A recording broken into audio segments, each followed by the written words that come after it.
Hi, I'm Angela Graham, General Manager of Autobarn Classic Cars, and I'm excited to bring this video presentation to you.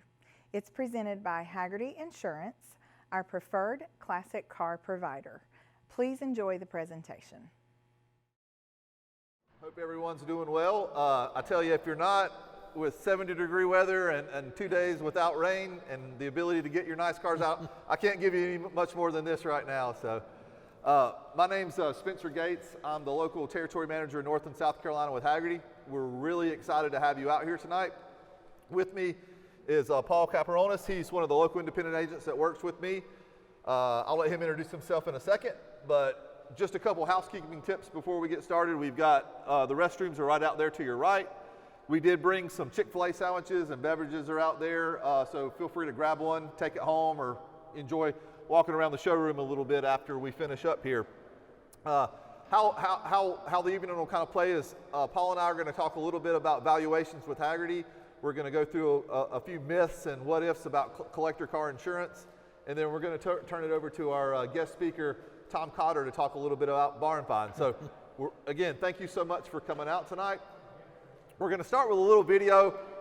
The volume's a little, it's kind of hard to hear it, and it's kind of uncomfortably silent. So Paul and I will talk a little bit throughout the video, but it's just Hagerty every year, we put out a magazine subscription in January and February about the top bull list cars to kind of watch for values for the year.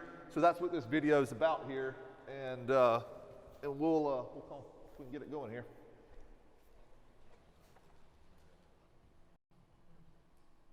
Tom, I might need your. There he goes. Oh. Tom, I might need your help up here. Might need your help here. I think it locked us out.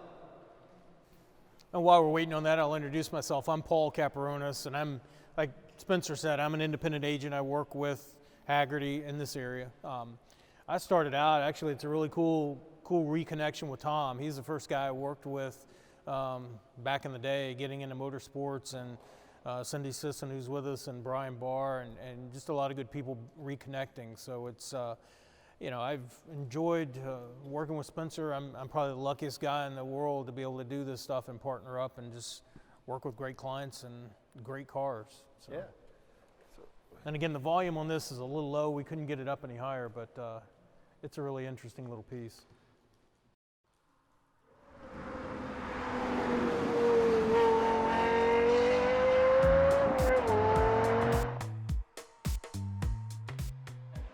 So by a show of hands, if anyone's had these cars or currently has one, as we kind of go through this list, please let us know.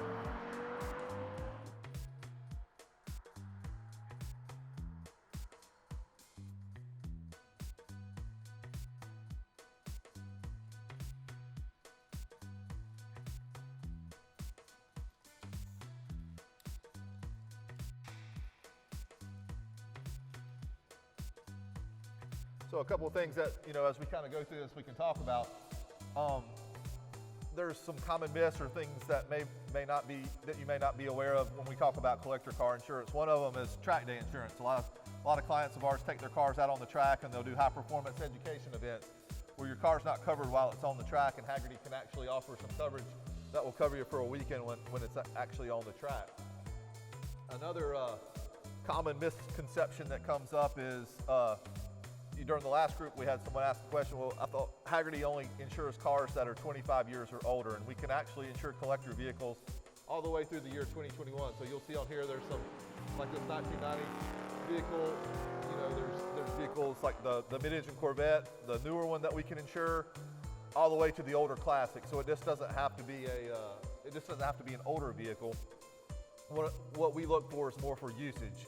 Is it something that you drive on a daily basis, and that really doesn't kind of fit the appetite for Hagerty? It's got to be something that's more of a second car or your weekend type car that we could insure there. And even the modern exotics, I mean, the Lamborghinis and the Ferraris, I mean, they're great fits for what we do. And even me personally, I mean, one of the coolest things, literally the first policy I wrote with Hagerty was on a car my dad left.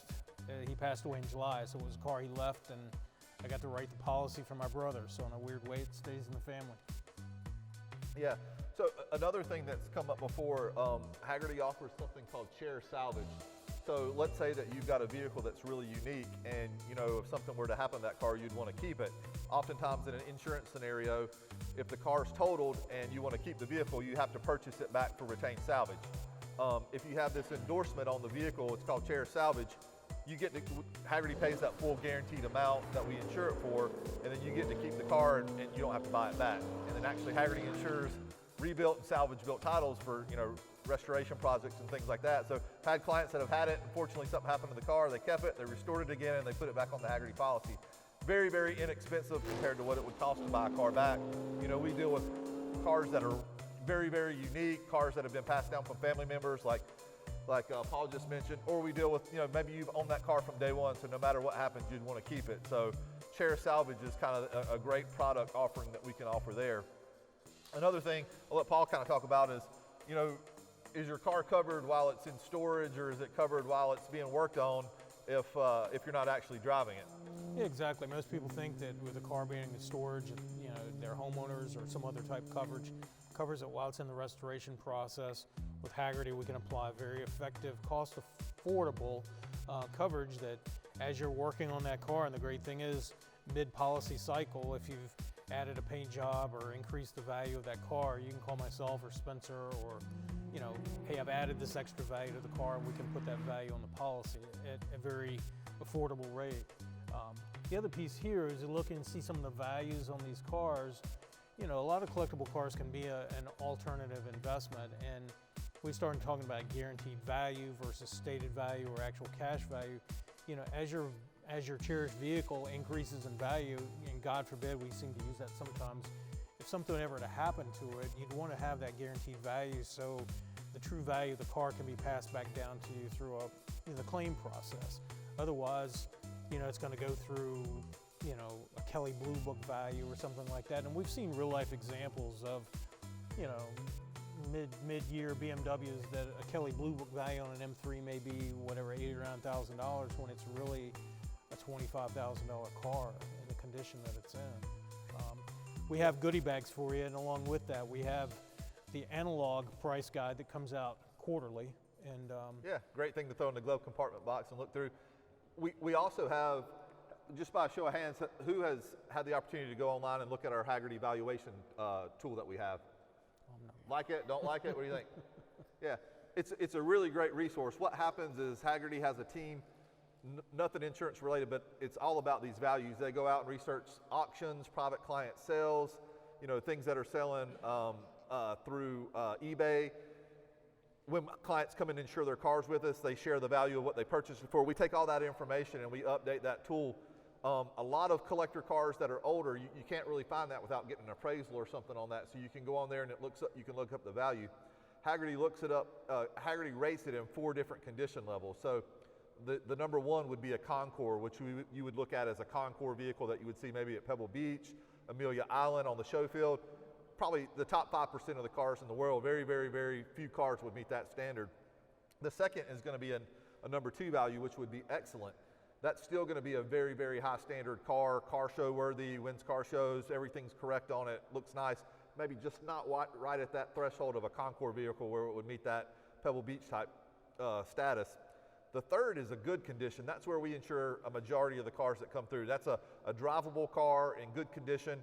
From 10 feet away, you look at it, you really can't see anything. As you get closer, there may be a few blemishes or something, but overall, it's a really good running car and it's in good condition. That's, like I said, that's where we insure most of them. And then the fourth is a fair value, which means may need a little bit of restoration work. But if you go in there and you pull up that tool, you can look it up by VIN number or by make, year, and model. It has the different engine sizes and things. So if you haven't had a chance, I encourage you to go in there and play around with the tool and look at it. It'll give you the history of the car. You can download it as a PDF and email it to a friend or keep that report. It gives you how many of that particular vehicle and year was in production or produced. And then it gives you a 3, 5, or 10 year history on the value of the car. So you can look and see if it's been going up, staying the same, or kind of going down. Great, great tool if you're looking at buying one or if you have one, just to kind of see how your investment's doing. At the very end, there's a VIN decoder. So you can kind of look at the VIN of your car and it'll tell you how to read it. Where was it the manufacturing plant? What number was it produced at? So just some really neat information. So I really encourage you, if you hadn't had a chance, look at that. Any questions about collector car insurance, or any of the myths that kind of Paul and I talked through about with Hagerty? Guess we did a great job. Guess we did a great job. Well, I think everyone is really excited to hear Tom come up here. Paul and I will kind of hang around afterwards. We'd love to talk to you and get to know you a little bit better if we don't. Otherwise, we're going to turn it over to Tom. So Tom, take it over. Thank you, guys. I admit it, I got the best job in the world. You don't have any idea how many people come up to me and they want to be my son or they want to be my brother. Can I join you on the road? I'll quit my job. I don't know how it worked out that way. It just did. Before I forget, when you leave here, there's Chick-fil-A sandwiches in the lunchroom, which is on the right side, the garage door. And Steve Steinbacher, my beer hero, he runs Cabarrus Brewing Company, and right outside this door, he's contributed a couple of coolers of pale ale and amber. So don't let him down.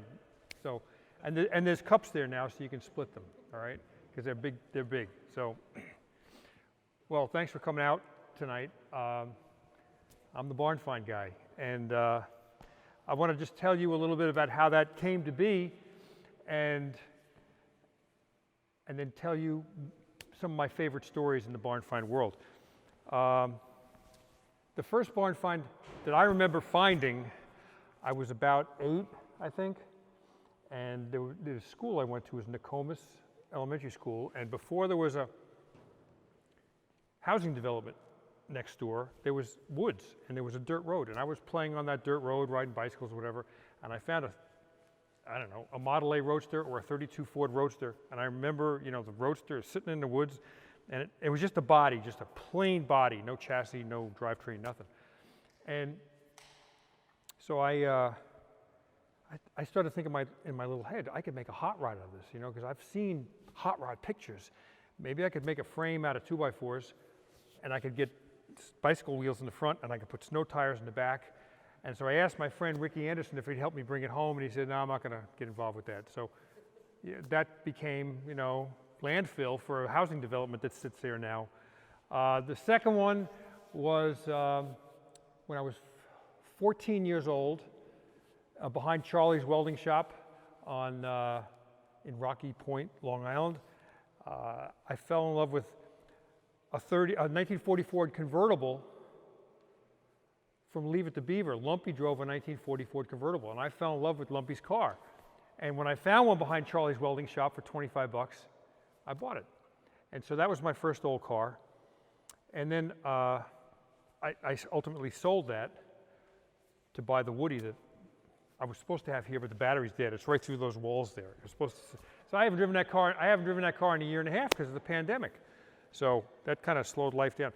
But so it was something that I personally was passionate about, just looking for old cars. Would, cut out of high school and go riding down eastern Long Island on a North Fork, and there's farms and old cars and stuff. And that was my thing. So so then in 2001, I bought a Cobra in California, and I drove it back here across the United States. It was in Walnut Creek, California, in the San Francisco Bay Area. And drove it back, and a friend of mine rode with me, named Peter Egan from Road and Track magazine. He wrote a great story in the January 2002 edition of Road and Track. And you can go home and Google it. It's called Cross Country Cobra, and it's just a great story. And it was interesting that Peter wrote such a great story, 2 of us in the car, but we took 1 million people along for the ride in a 2-seater car. People today, 20 years later, can remember that story. So the magazine came out, and I get a call from a guy who said, hi, Tom, this is Hugh Barger. I'm your neighbor. So I live in Davidson, not far from here, and my property line goes down to a fence, and the other side of that fence was a cattle farm, and that's Hugh Barger's farm. So his house is actually a half mile away, probably, by car, but my property line abuts his. He says, I just read the Road and Track story. I love Cobras. I'd love to see your Cobra, and I'd like to show you what I have in the barn. Wow. So I had been passing this barn in Davidson for, at that time, 15 years, always wondering what's in there. And I've been in enough barns to know that most of them have hay in them. They usually treat their tractors better than cars and trucks, so the cars and trucks ride out in the back and the tractor's inside there, which is understandable. And I've been passing this barn, what could be in there? So I go over to Hugh Barger's on Saturday, my Cobra, my son Brian, and he looked at the Cobra and he turned, Hugh is probably now 80, so he is a generation older than me as far as his enthusiasm for cars, and he always wanted a Cobra but could never have one. So when he went to Davidson College, he had an Alvis, and then when he went to graduate school, he got an AC Greyhound. So here's the guy that I share a property line with, whose AC Greyhound came off the same assembly line as my AC Cobra, probably within a few months of each other. What's the chance of that? So I went in the barn, and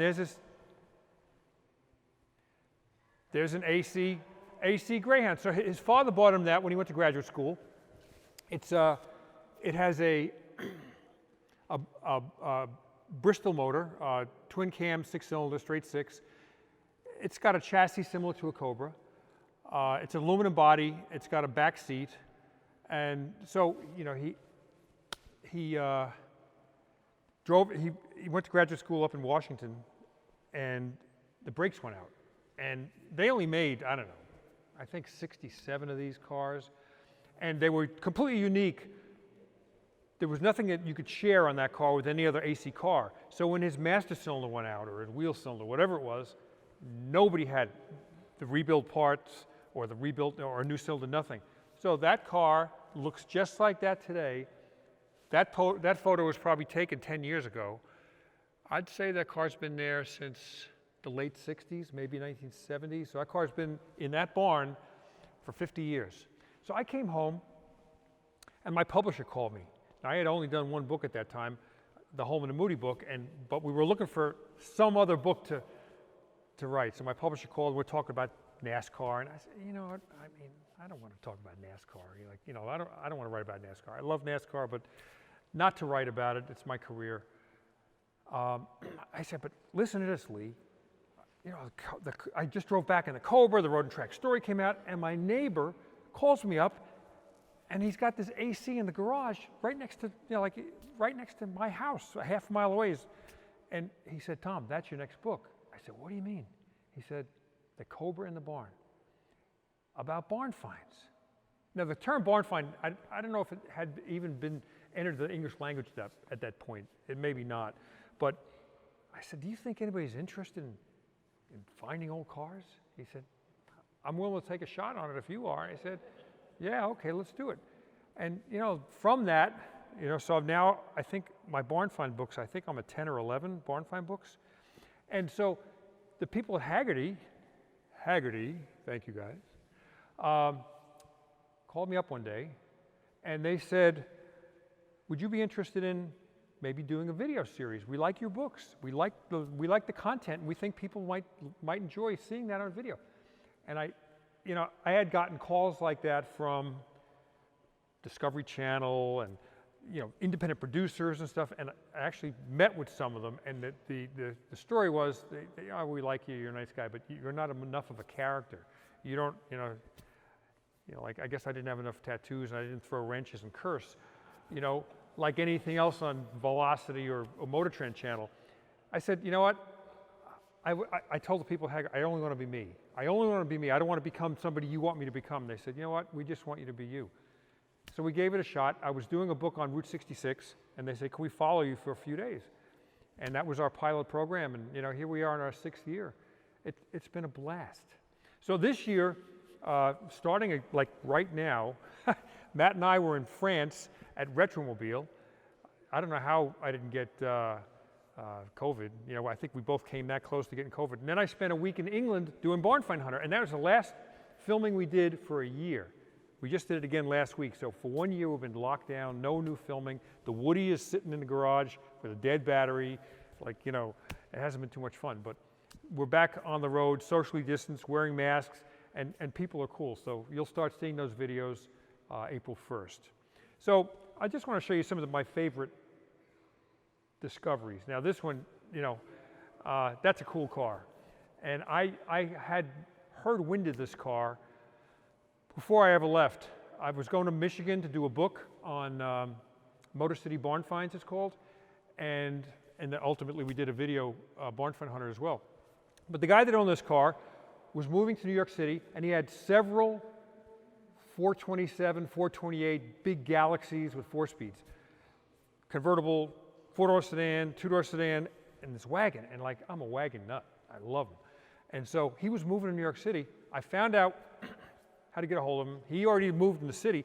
So his friend opened up, you know, one of these garage doors in a storage building, and there was this wagon. So we videotaped it. My photographer was there. He shot photos.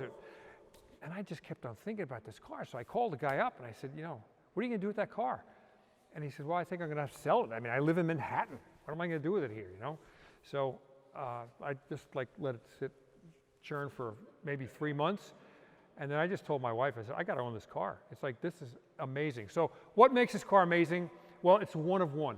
I mean, you know, like if you want a rare car, that's a rare car.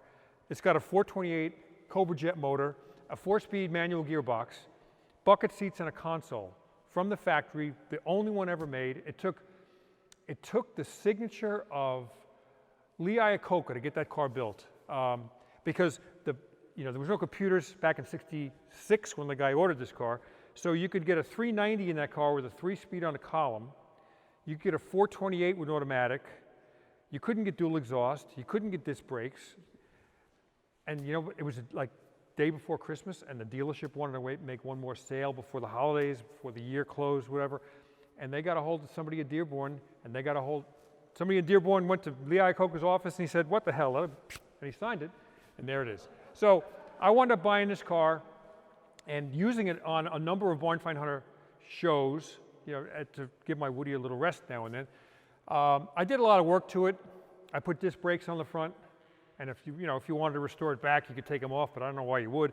I took the carburetor off, which was a horrible piece of junk. I talked to a NASCAR carburetor expert. I said, what's the best thing to rebuild what's the best thing to fix an Autolite 4300? He said, throw it in Lake Norman and never look at it again. So I put fuel injection on there, which is, you know, one of these little fuel injection units that go underneath the air cleaner. So you open the hood and it doesn't even look like it's fuel injection. It's got the original blue air cleaner on there. I put dual exhaust on. The reason the factory didn't do dual exhaust because the gas tank's right here, and the factory thought it was a liability if they ran the exhaust near the gas tank. So they only offered the car with a single exhaust. So I put duals on, just routed it a little bit different, and put Flowmasters, and it just sounded so cool. So driving this car, I put a surfboard on the roof for a while, drove around. You know, I drove it to Michigan, I drove it to Kansas, we did Barn Find Hunter stuff. You have to be kind of secure as a human being to ride this car, because no matter where you go to a gas station, if pumping gas, and half the people think you're the coolest dude on the planet, and the other half is the mom with a van load of kids. Don't look, that man's homeless, you know? So you know, like they think you're just like down in the dumps and that's the best thing you got, but what a cool car. I started to thin out the stable in the spring, yes. Quick sidebar on that car. I was in the Ford 100th anniversary of 2003. Yep. When I first saw that car, I can tell you how many GTs and Holden Gooding cars were there. That one left an impression. I still remember talking to the gentleman at the store of the car. Oh, it's a great car. So this year I sold, you know, like I had 21 cars a year ago. Now I'm down to something less than that. So this is one of the cars I sold. And I went to a neat guy who rented a car, drove down from New Jersey, turned in a rental car, picked us up, drove back home, made it in one day, no problem, and said, got back to New Jersey, and he said, I want to thank you for selling me this car. He said, you know, you're always nervous about buying something on Bring a Trailer or any kind of website like that. It could have been a piece of junk. This car is great, and if you ever want to use it for another episode, it's yours anytime you want it. So that was pretty cool. So most cars don't have stories in my mind. This car has a story, but most cars, like here's another car with no story. I wanted to show you a car with no story. That's a 54 Corvette sitting under an overhang, like 1 mile into Georgia from South Carolina, right? You can see the traffic going down I-85 kind of through the woods there. It's that close. But there's no story with that car. It's just a vet in the woods. The guy bought it, put it there. He's a kind of a car dealer. So it looks cool, and it's been on ads and magazine covers and stuff, but there's no story. But then you go here. I get a phone call from a guy in Texas. I forget his name, but he said, my mom is down in the dumps, and you need to help me. And he goes on to tell me the story of his mom, Nellie, who grew up in Mexico, and his father, who grew up in Texas. And the father, as a, probably a 20-something-year-old guy, went down to Mexico and was seated on a tour bus next to Nellie, his mother. And so this Texan guy and a Mexican lady met sitting side by side in a bus. Well, ultimately, they fell in love, and this guy bought this Porsche, had it painted orange to match an orange pen that he had, and he sent that pen to his girlfriend, soon to be his wife, Nellie. Anyway, that became their car. She moved to Texas. That became outside of Dallas. That became their car, family car, then secondary car, and then the toy, and then it was just parked, and he got ALS and ultimately died. And so Nellie, had no source of income. She was elderly. She was on the verge of losing their house, and their son says, can you help me? So we did a barn find hunter there, and I remember my arm was in a sling because I had broken my shoulder on a bicycle accident. I had stitches and stuff all over the place. And I interviewed this woman, and I talked to her, I think we can get a lot of money for this car at an auction. And so we brought it to the RM auction in Hershey, Pennsylvania, maybe, 4 years ago. And it wound up going for $325,000. I mean, I wish the cameras had been there to film this, because I'm sitting here and Nellie's sitting next to me and she's crying on my shoulder, crying as it goes from 175 to 200, 225, 250, up to 3.25. And then at about 275, she goes, he's still watching out for me, and she's crying. It's just, it's just an amazing thing. So she got to go back and she got to pay off her house, and she'll live the rest of her days now because of this car. But her husband, her former husband, is still watching out for her. That car was parked in the garage and hadn't moved in, probably 40 years. So you can't make up human interest stories like that. And that's what I really go after. Cars are hardware. Nobody wants to talk about hardware. You want to talk about the human side of it. So Hagerty's really good at asking me, where do you want to go next? Where do you want to go? We're in San Diego having a beer after dinner or something, and I say, I really want to go to Midland, Texas. Why would you want? And they look it up. I'm with a bunch of 20-somethings, and they were looking. Why would you want to go there? It's like Western Texas. Like, why would you want to go? And I said, well, there's a guy that builds race cars there named Jim Hall. He builds chaparrals there, and I just wanted to see what it was like. So we went to Midland, Texas, and it's a gritty old oil town. It's potholes and dust in the air and pickup trucks, and probably there's 75% men, 25% women, because everybody moves from around the country to go there and make their fortunes in oil drilling. And so it's not a nice place. But Jim Hall was born into an oil family, so I went to Chaparral Cars, and actually he let me take my Woody around his private racetrack called Rattlesnake Raceway in the back. That's where he used to test his Chaparral Can-Am cars before they went to the racetrack. Well, I met this guy who had a field full of old cars behind his shop somewhere in Midland, just, because I don't want to become American pickers and have everything prearranged. I like to go and find the cars like the old-fashioned way. So this guy had a field full of cars like this. So I start doing a broadcast. I get the microphone and I'm walking around with camera guys and stuff. And I kept on going back to the 62 Ford. It's a country sedan. I said, you know what? That's a pretty solid car, And he said, it's been there for 30 years. I got it, and I dragged it in from Iowa or something like that, and it's been sitting there for 30 years. He had 50 or 60 cars like that. But I kept on going back that one. I said, I watched a Simonize commercial when I was a kid on TV, and somebody went into a junkyard, and they found a dusty old car, and they waxed the car up like brand new. I said, would you have any compound and wax? Yeah, sure. So I waxed a little piece of the fender on the car, about that big. And it shined up. I said, man, I wish I had a buffer. And we're out in his yard. He said, I don't have an extension cord this long, but I have a buffer and I have compound. And then boom, he fires up this forklift and comes over. Now he's just a hobbyist. He makes swimming pools for a living. And he picks up this, he moves a Jeep and he moves a Rambler and he picks up this car and brings it to a shop. And then I started to buff it out and I got that fender shining on that thing. And I said, man, this car's got good bones. It doesn't want to die. He said, if you want it, I'll make you a deal on it you can't believe. I said, well, you know what I'd really like to do? I'd like to buy it, fix it, and donate it to a charity. And I didn't know what charity. He said, I'll help you with anything you do. Like, you just give me some money for that car, and I'll help you with labor, I'll help you with mechanical parts, whatever. So anyway, it had no engine, no transmission.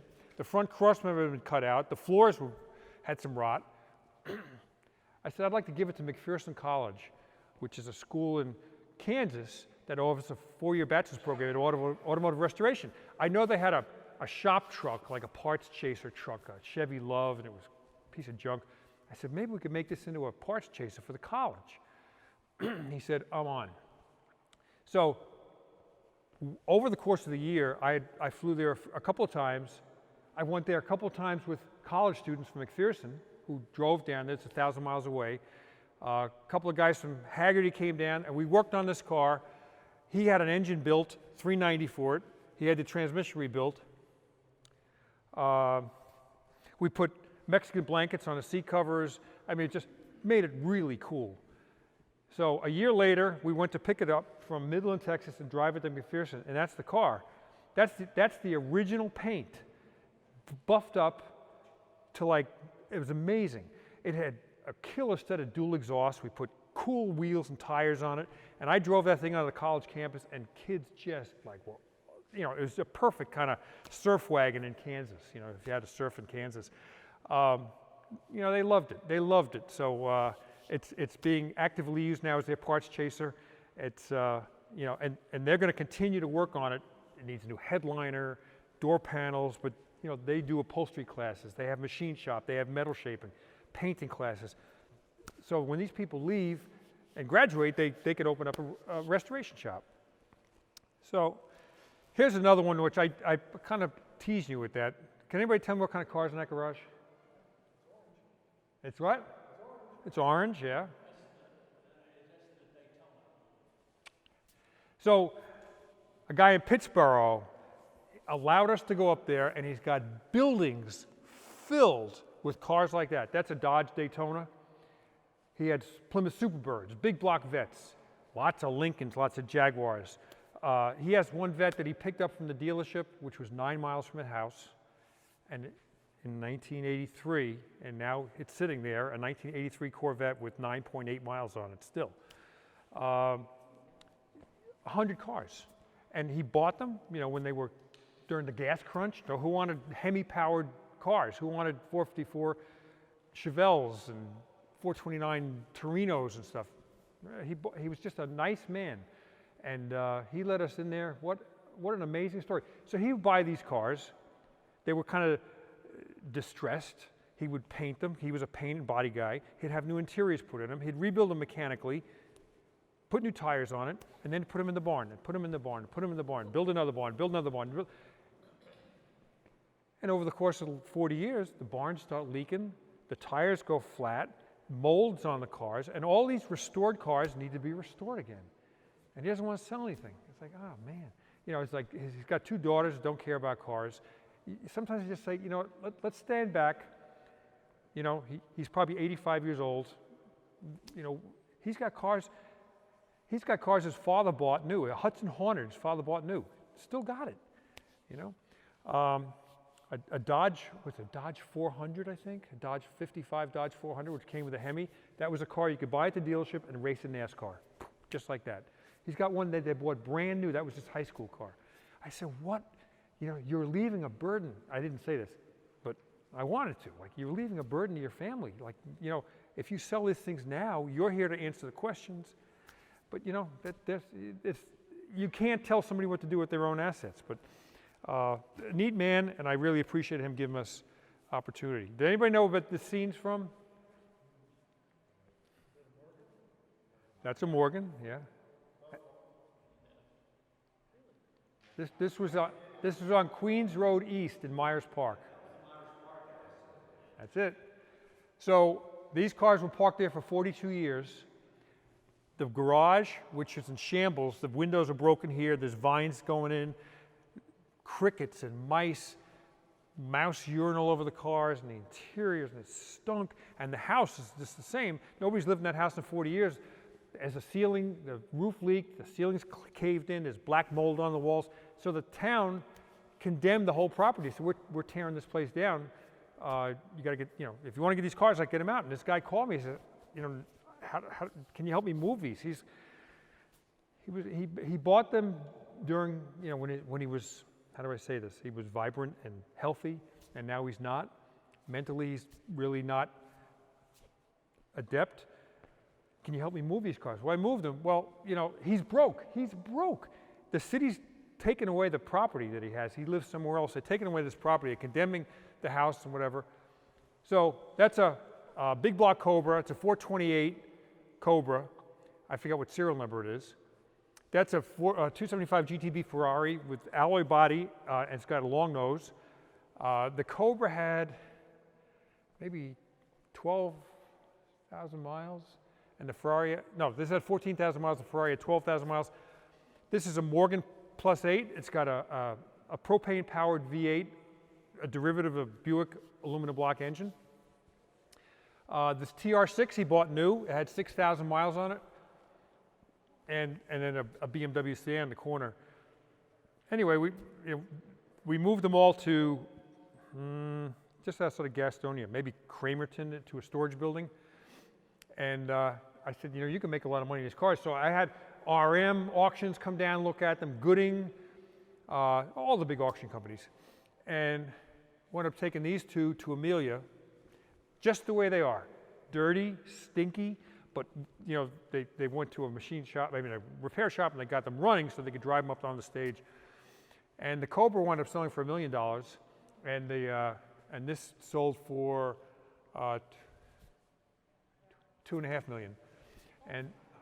And so so he's set. I mean, he was naive. I mean, he was hoping to get like $100,000 for the two cars, So he's still got these two cars, the Morgan and the TR6. He's given the TR6 to his nephew, and I'm not sure what he's going to do with the Morgan, but they're still in Cramerton near Gastonia. Amazing stuff, that this stuff is right here. If you think you have to travel to New Mexico to find cars, I mean, I guarantee within a mile of this building, there's stuff that none of us would imagine.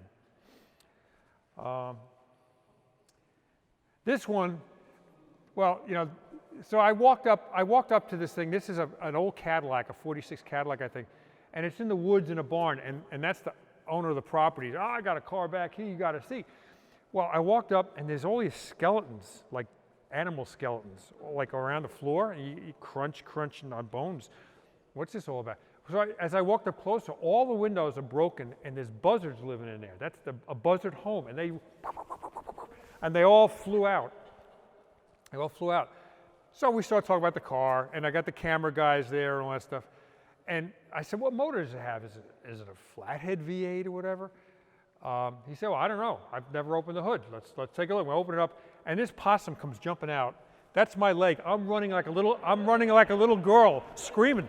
Like, I didn't know, possums, they might not be dangerous, but they have teeth, and they look pretty vicious, So I was afraid of that, but. So this guy, he's got some neat cars. He's outside of Columbia, South Carolina, and we filmed the cars and his, around his property and stuff. He's a neat guy, real neat guy. And he says, okay, put all your equipment down. I'm going to bring you in this building, but you can't bring any cameras in there. No movie projectors, anything like that. So open it up, and there's all machinery, drill presses. Oh, here's a 55 Chevy. And you had to like walk between greasy machines to get. But in the back corner was a car, and he said, "Go back there. I'll be right back there," and lift the cover up, And he's got a going Mercedes, sitting you know, in a rural area of South Carolina, painted candy apple red.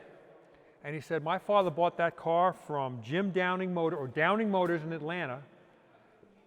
And you know, I think he paid $3,500 or $3,700, something like that.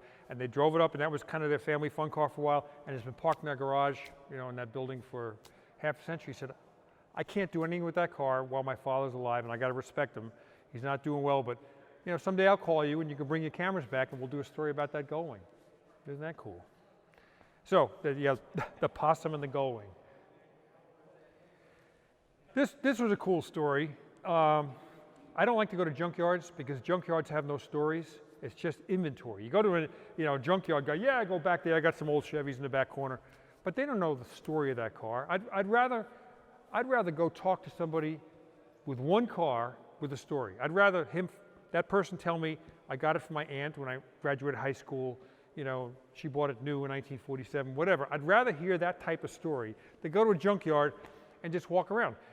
That's the problem I have with Velocity, or now Motor Trend Network, is they go into junkyards and they're making it up as they go. There's no real authenticity there. So we're in Utah, St. George, Utah, and I find a Volkswagen Square back over here, and a guy who builds hot rods over here, so we're doing okay.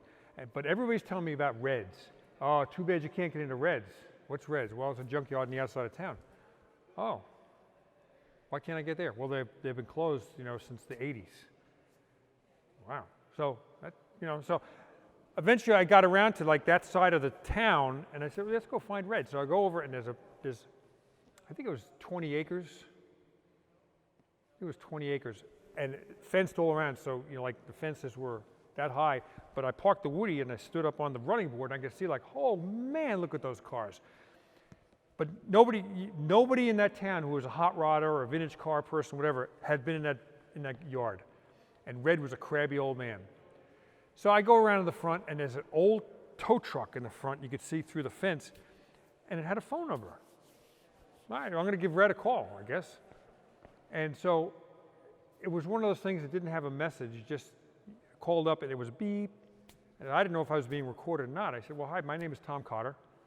And I'm driving a 39 Ford Woody around town looking for old cars. I don't want to buy them, but I just like to photograph them, meet the owner, and maybe you could tell me some stories, whatever. And 10 o'clock that night in my hotel room, I got a call back. I said, this is Red. You know, I saw your Woody in town today. It's a nice car. I'll meet you at the yard at 10 o'clock in the morning.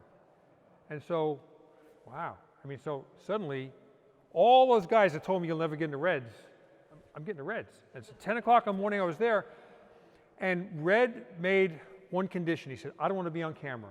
I've got another guy here, Jim, who helps me out. He works at the local machine shop.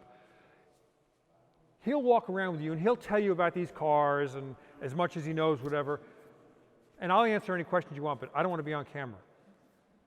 And so this is a scene of Reds. And it's just acres and acres of pretty darn solid cars. You're in Utah, you know, it's kind of the high desert, not a lot of rain, it's very dry. And so I just love this scene of us Lincoln on the dumpster. So we were done filming after about maybe 4 hours, 5 hours, and I thanked Red. What a nice man, like nice man. And that was the end of the story. 3 weeks later, that guy Jim calls me, who had been our tour guide. He said, Red died this morning, and your business card was on the kitchen counter. I know, we talked about it, that your visit meant so much to him that he regrets so much that he didn't allow you to photograph him, because he really enjoyed the experience, and he regretted so much that you didn't include him. I said, I only did what he wanted. He said, he knows, but he regrets it now. And Red's daughter called me like a day or two later. And she said, you know, the local paper's doing a story, you know, do you mind if they talk to you about your last experience with Red, whatever. And she started telling me about her dad, you know, started as a tow truck driver and then opened a body shop and then opened this. And he was, even though he, you know, dressed in dirty clothes and drove dirty trucks, neat man, hardworking, self-made. I said, you know, I have a little surprise for you, I told his daughter. And my camera guy snuck one picture of Red when he wasn't looking. He had the camera down here, and they used that in his obituary and the little mass card from his funeral. His daughter cried on the phone like you can't believe. She said, I only wish my father knew that you took his picture because he would have died much happier. So, you know, stories like that you can't make up. You just have to be lucky enough to stumble upon them and hope you ask the right questions so they come out. You know, at the end of every show, you know, we ended with, you know, happy hunting. I don't know how I started that, but it's been a ball. We've done almost 100 episodes so far, and we're going to start again filming. I'm going up to Traverse City a week from Monday to spend a week looking for cars in the UP, which is going to be kind of cool. So let me think. Before I ask any questions, if anybody has any questions, there's Chick-fil-A out there, there's beer, there's soft drinks, there's water. And I've got some questions. They said, oh, we got some hats to give away. Can you come up with some questions? So I know there's going to be some ringers in here. You want to be Vanna White? I was hoping for somebody in a bathing suit, you know. What's the first year of the Ford V8? 32. Flathead Ford V8, 1932.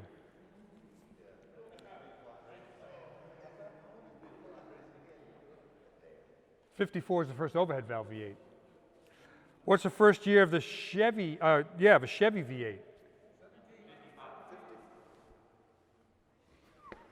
1917, and it was a 265 cubic inch. I mean, is that insane? I mean, that's insane. What year is the first year of the Porsche 911? 63. 4.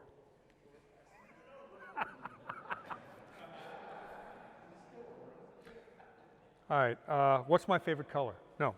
All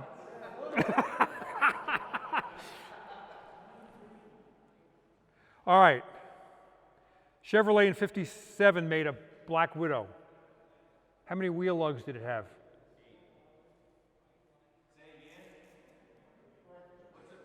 How many wheel lugs in a Black Widow 1957 fuel injected? What's that? 6, right back there. How many wheel lugs on a '65 Mustang with a 6-cylinder? 4. This guy, he finally got one.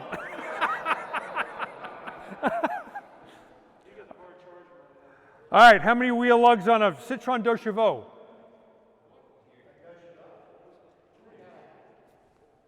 3. You look, the answer's already out. You got it. give it away to somebody. Okay, here's something that's near and dear to my heart. What's the first year Corvette raced at Le Mans?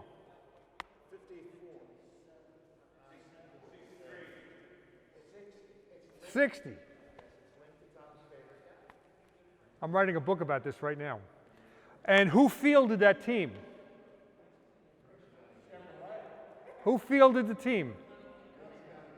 Who said it? Who said it? All right, there you go. Hey guys. What's that? Briggs Cunningham. Briggs. Anybody have any questions? All right. When you go out, and I'm sure it's kind of tantalizing you to see all these cars, you'd maybe like to have one, you know, whatever. Because I had one brand new back in the day, a '68 Chevelle. And I don't want a trailer queen, but I don't, you know, I'm interested. If You know, anybody here, yeah, if anybody here, you knows of one opportunity. I live in Harrisburg, I'm here, but you can't go out looking for a car. You can't. I'm not going to, honey. I'm not going to come home until I find a Duesenberg. All right, I might be gone for the rest of my life. So you just open the door and there it is. You know. So, any other questions? One thing before you guys go, we do have one extra special gift, and it's part of the Hagerty Driving Club. It's actually one of the driving club memberships. So if you don't have a Hagerty Club membership, I would highly recommend it. It's $175 value, covers towing and other. Yeah, you get the magazine. So if you reach up under your seat, you find the lucky golden ticket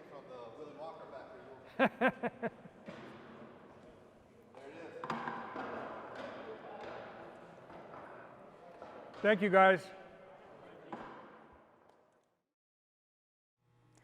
I'd like to give a special thanks to Spencer Gates and Paul Caparonis from Haggerty, Tom Cotter, our Barn Finds hunter, and Gerard Ferrioli from RGA Media.